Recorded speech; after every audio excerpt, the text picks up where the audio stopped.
Bonjour, bienvenue sur ma chaîne de couture et DIY, j'espère que vous allez tous très bien. Merci à tous les nouveaux abonnés en tout cas, et si toi qui regardes la vidéo, tu n'es pas encore abonné, n'hésite pas à le faire parce que ça fait vraiment la différence pour une petite chaîne comme la mienne et puis ça me motive à vous proposer encore plus de contenu sur cette chaîne. Je suis ravie de vous retrouver après un long moment d'absence. Effectivement, je me suis permise de prendre quelques petites vacances, mais je reviens en forme pour une nouvelle vidéo avec la réalisation d'un petit pochon doublé. Je vous le montre juste là.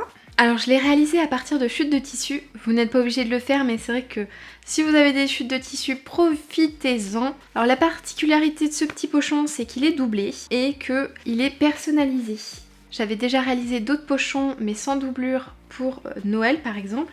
Je vous montre, hop.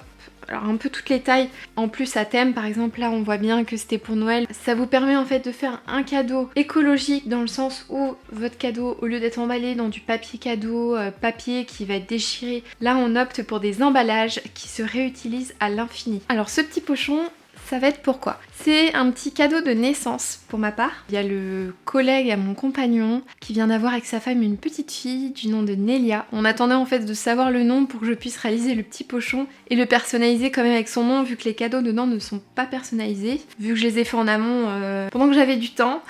Je vais vous donner quelques petites idées si vous n'avez pas forcément d'idées de cadeaux de naissance. Ou si au contraire vous en avez, n'hésitez pas à me l'écrire en commentaire. Là je vais vous montrer certaines choses que j'ai faites, mais c'est vrai que ça reste très basique. J'aimerais bien opter pour d'autres idées de cadeaux, que ce soit de la couture ou du DIY, pour offrir à une naissance. Pour ma part, qu'est-ce que j'ai fait? On va commencer par quoi? Le petit doudou, comme ça. Un autre petit doudou. Oui, j'ai mis un petit queener dedans. Vous n'êtes pas obligé d'en mettre un. Les parents seront ravis qu'il n'y en ait peut-être pas un. Donc je suis partie sur une petite étoile de mer. Si vous souhaitez avoir le patron, je vous mets le lien en description. En fait, c'est le patron du site Ma Petite Mercerie. Et avec le queener, les parents vont être ravis. Ensuite, j'ai fait une petite cape de bain. C'est du 75 par 75. Souvent, ce qu'ils préconisent, c'est soit de faire du 75 par 75, soit du 90 par 90. Pour ma part, vu que c'est pour une naissance, j'ai préféré opter pour du 75 cm. Et deux petits bavoirs, parce que c'est toujours utile les petits bavoirs. Donc un côté éponge, de l'autre côté motif. Et ici, on a le motif biche. Ça c'est ce que j'adore faire, j'en ai déjà fait un pour moi. C'est une suspension arc-en-ciel en macramé. Si vous n'avez pas vu ma vidéo, j'ai fait une vidéo pour vous montrer comment réaliser justement cette petite suspension. Je vous mets le lien juste là et comme ça vous pouvez voir comment réaliser son petit arc-en-ciel. Et maintenant on va passer à la réalisation de ce petit pochon doublé. Pour connaître les prochaines vidéos qu'il y aura sur ma chaîne, n'hésite pas à regarder en fin de vidéo, je t'explique tout. On va commencer par l'extérieur. Soit vous allez faire un rectangle qui sera la même taille pour la doublure et pour l'extérieur si vous souhaitez juste utiliser qu'un tissu. Faut penser à ajouter vos marges de couture, donc de 2 cm. Donc pour ma part j'ai découpé des rectangles de 35 par 50, je compte les marges de couture. Donc là c'est si j'avais prévu de faire un tissu unique. Finalement je suis partie sur un 35-24 et un 35-28. Faut aussi penser en fait à ajouter encore 2 cm puisque vous allez assembler vos deux parties ensemble et du coup avoir aussi une marge de couture supplémentaire sur ces deux bords. Et par contre pour la doublure du coup on part sur un 35 par 50. Maintenant on va repasser nos tissus et découper les formes. Voici mes deux tissus de doublure et mes 4 morceaux de tissu du coup vu que j'avais pas assez de tissu avec mes motifs et mes tissus unis. Donc je vais les assembler entre eux et je vais coudre à 1 cm tout du long.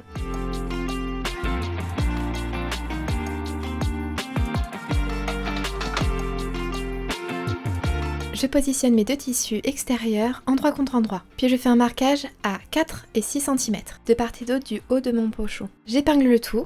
Je couds tout autour de mon pochon, sauf en haut et sauf entre les deux espaces entre 4 et 6 cm. Je coupe les angles et je repasse, en ouvrant les coutures. Je retourne le pochon, puis je vais m'occuper de la personnalisation en décalquant le nom sur mon pochon, avec un feutre textile. Je mets ensuite mon tambour, je resserre bien et c'est parti.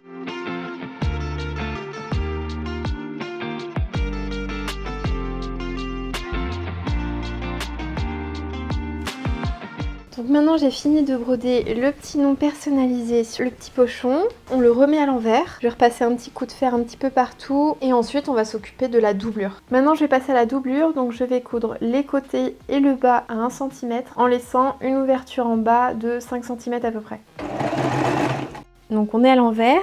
On a mis notre doublure dedans, donc on est bien endroit contre endroit. On va faire correspondre en fait les coutures entre elles, comme ceci, et on va coudre à 1 cm tout autour. Une fois qu'on a tout cousu, on va retourner le pochon par l'ouverture de 5 cm.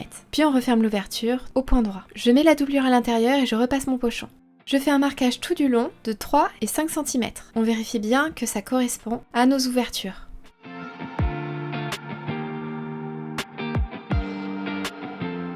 Pour la taille souhaitée, vous pliez votre ruban ou votre corde en deux et vous laissez à peu près 10 cm. Puis à l'aide d'une épingle à nourrice, j'accroche ma corde ou mon ruban pour l'insérer dans le trou. Je le fais passer d'un côté, puis je le fais sortir de l'autre. Vous faites un petit nœud à la fin. Et puis vous utilisez votre deuxième ruban et vous le faites passer à l'opposé du premier. Et c'est fait!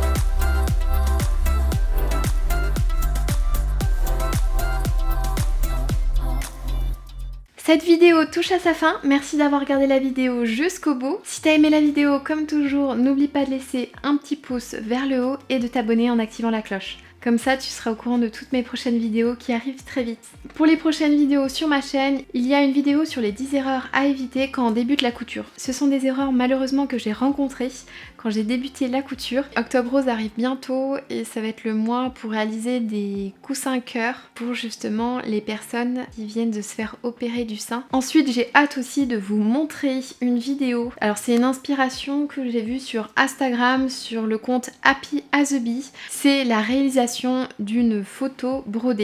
En fait, ça va être un cadeau que je vais offrir pour les 65 ans de mariage de mes grands-parents. Je remercie mon papa, si tu passes par là, qui a pu me récupérer une photo du mariage de mes grands-parents. J'espère le faire dans les prochains jours. Donc voilà, je vous donne plein d'idées et après, libre à vous de me dire ce que vous en pensez. Et je vous dis à très bientôt!